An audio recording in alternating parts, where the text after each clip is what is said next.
It's time to get the Erie HOBO ready for the 2025 season. I've drained the oil, and in draining the oil, I noticed that I couldn't get the trim up more than halfway. So I have jacked it up the rest of the way with the jack, and I'll be blocking it while I work on it. It is sucking air. It's been 2.5 years since when I put the last fluid in it. That's when I put this on this boat. And I don't see any obvious signs of leaking anywhere, the top of the cylinder or from the reservoir, anywhere. So I will just refill it and keep an eye on it. So what you have here is the electric motor. The trim motor runs both ways. This is a reservoir here. The pump itself is actually down at the bottom of it, and there's communication into the bottom of the cylinder for in and out, and there are some check valves and things there that help hold the pressure in the cylinder. So what's happened is that I've run this up halfway and it ran out of fluid and it stalled. Let's say the piston stalled about here. I lifted this further with the jack and it just would have sucked air. So that's just half full of air, half full of fluid. This would be bone dry. There's a check valve or something between those two, but that'll be bone dry. So what we're going to do is remove that and refill it, and we'll go through a successive fill and bleed or pump sequence. Right now it's just pumping air. It's not moving anywhere. So with this is just a plastic plug. You can use a slotted screwdriver. Now this I've loosened before, so I can do this, okay? What you might find you need to do is use a wrench. This is a little big for the job, but you can get it on the flats. Make sure it's nice and tight, because if it's plastic, it will just strip. Same goes for when you're tightening it. Do not over tighten that you destroy the plastic.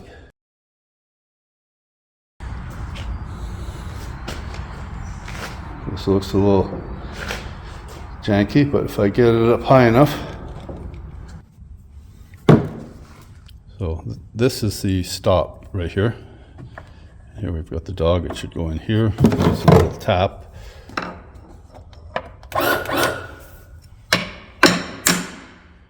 There's in position. Let's take that plug out.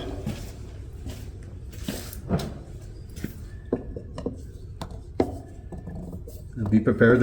Could be oil that would come out there. Some air escaped. And I can see into there that they're looking down. I can see there is no fluid there. I'll go and get some fluid.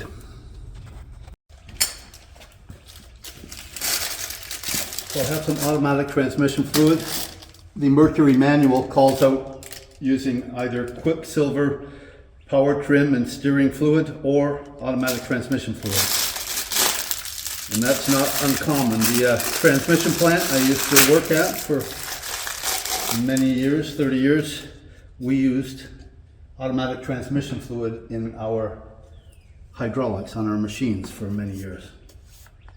So here, let me try and fill this syringe. I'm going to use a syringe to fill it because I don't have a tip to screw on here. Otherwise, I just force it in and squeeze it in from a bottle.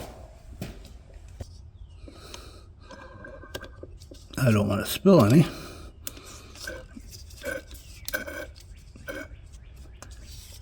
There we go.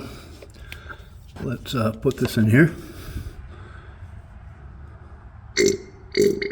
Oh, yes, lovely sound. That is almost filled.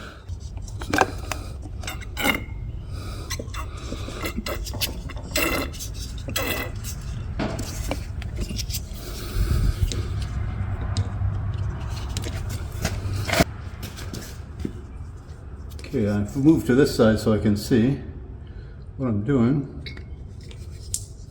I have an oil pan under here, don't worry. So I have that amount left for topping up. I will put this in, finger tight only. There's an O-ring on it. That's one reason you don't have to refit all that tight. Put that there.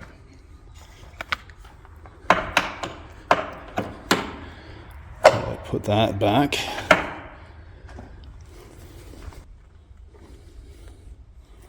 Okay. That I can take out.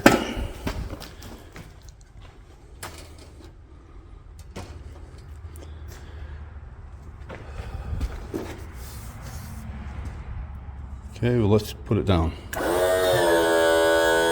Now, you notice it stuttered at first until it primed and got the air out and got some fluid. We're going to go all the way down.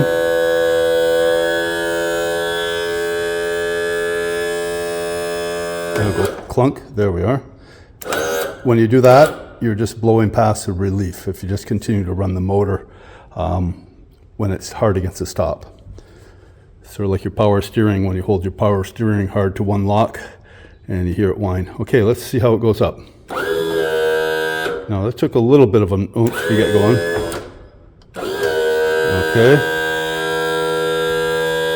So it's pumping fluid into the cylinder. At some point it may stutter. That means we're at the point where there's air. Wow. So there, we're actually against the stop. And this time we actually got it fully up here. I didn't really have it all the way before. Look at that. So there, that is the stop position. It's in the up position all the way, which means the maximum amount of fluid has transferred from here over into here and pushed the cylinder up. If anything, there might be a little bit of air or bubbles on top, a little raised to the top, but we'll fill that if it will take any.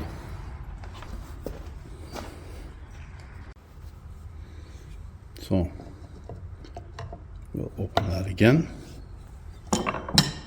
That junk up there.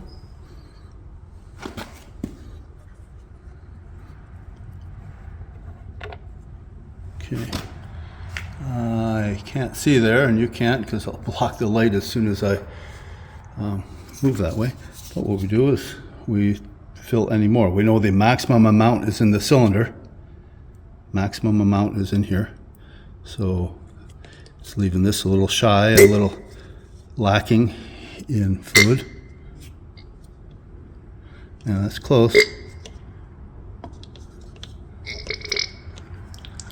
And it's drooling out. So let's put this in.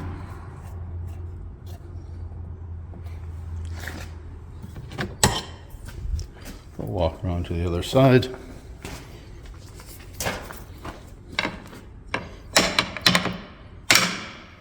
We'll move that out.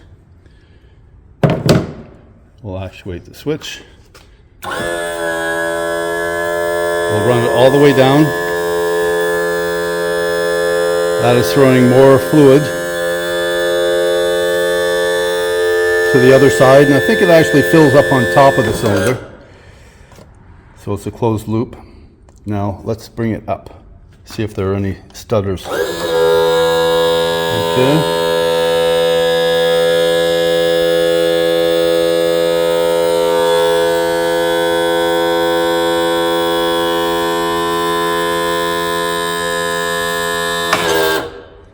Not a stutter at all.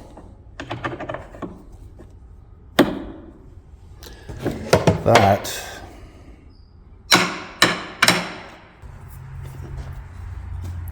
let's check this one more time.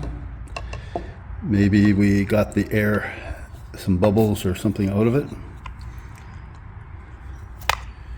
I think I see it weeping out the hole, so I don't think. Now that says to me, that's frothy, there's air in there. I'm thinking, is there any water?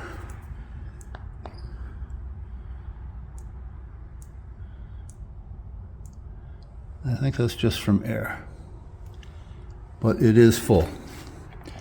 So I will leave it like that, and I will check it later just to see if some of the air settled out and I need to fill any more.